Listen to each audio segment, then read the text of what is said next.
our Sunrise Smart Start, we continue our coverage on RG&E's billing practices, and this is perhaps the largest single bill we have ever seen come into our newsroom, and that is $8,617. Dee Chambers is the woman facing the bill. She says this began in August, and she first got a bill for $2,000. She says RG&E came to her house, told her they had been estimating her bill, and then they adjusted it to $600.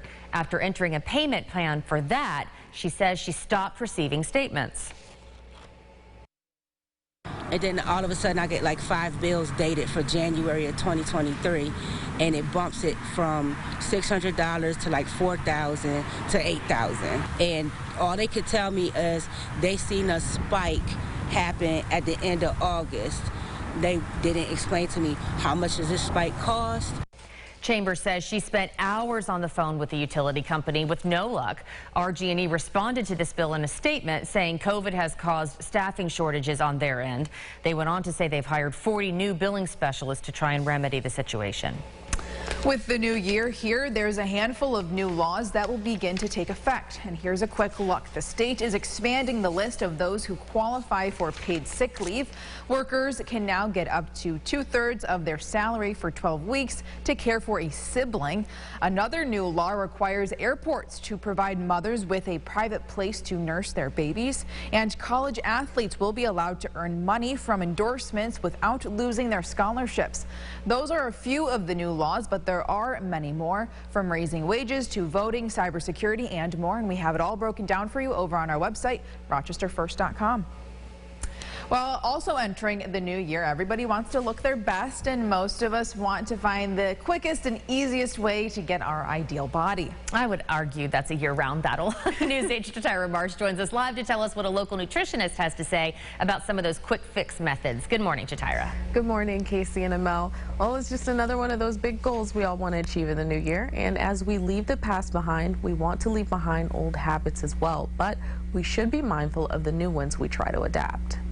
Whether you've seen it on social media or heard it from a friend, most of us have become aware of the shortcut ways to achieve our weight goals, like cutting out all carbs from your diet, only drinking detox teas, or sticking to diet pills. Summer Williams, who's a certified nutrition coach and personal trainer in the Rochester area, says when it comes to losing weight and keeping it off, there are no shortcuts. You have to change your habits. You have to change your eating habits. You have to, work on that as a person in order to really ultimately get to where you want to be and stay there. Because that's the key, staying. The people lose weight and they gain it right back because they're taking these quick fads and they're doing these pills and they're doing whatever, and they don't understand why it's not working. You have to adopt healthy habits. That's, I can't push that enough. She says the true way to lose weight and keep it off is to be in a caloric deficit, which is burning more calories than you are consuming. One final tip, she suggests to get a plan started, have a goal for yourself, and most importantly, be patient. Casey, Mel, back to you. All right, Tyra, thank you. If you want to learn more tips or have any questions about your weight loss journey, you can visit this story over on our website. That's rochesterfirst.com. Well, as you know, this might not be a news flash, and as we heard from Jatira, a lot of people are heading back to the gym in the new year, and that can be intimidating if you haven't been in a while, but it doesn't always need to be that way. A doctor from Cleveland Clinic recommends working out twice a week in the beginning and then gradually increasing your activity from there. She suggests mixing in both some cardio and some strength training, but make sure you don't go too heavy on the weights right away.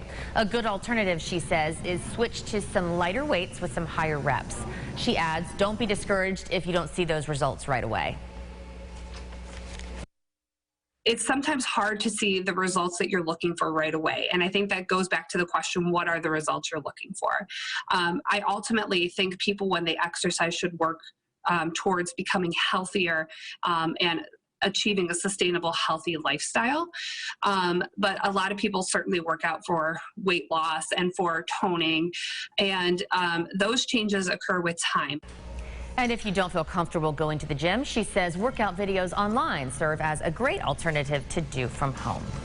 All right, let's check in now with meteorologist James Gilbert. James, if we want to go outside and work out now's the time to do it. If it's a little later, then maybe we should turn on one of those home workout videos. That's exactly right, yes, or go to the gym, right?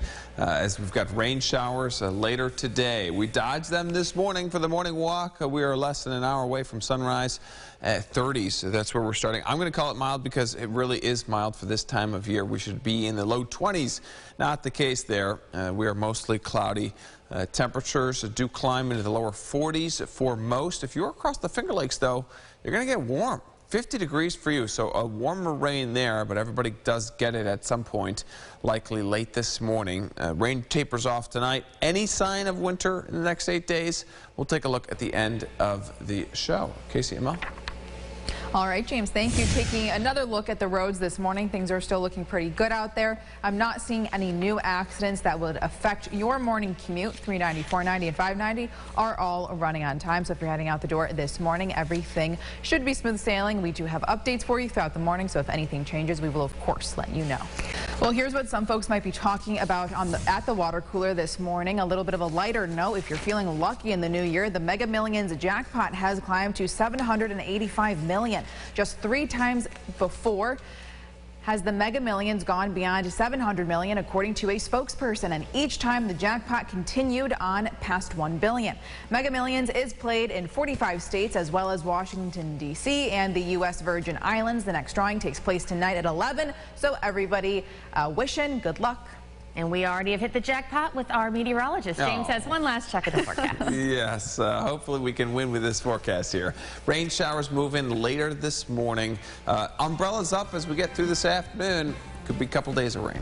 All right, sounds good. Thanks so much, James, and thank you for starting your day with News 8 on Sunrise. Our next update is coming up in 30 minutes. CBS Mornings is next. We'll see you right back here tomorrow. Follow News 8 wherever you are on RochesterFirst.com, Facebook, Twitter, and on our app for news and weather.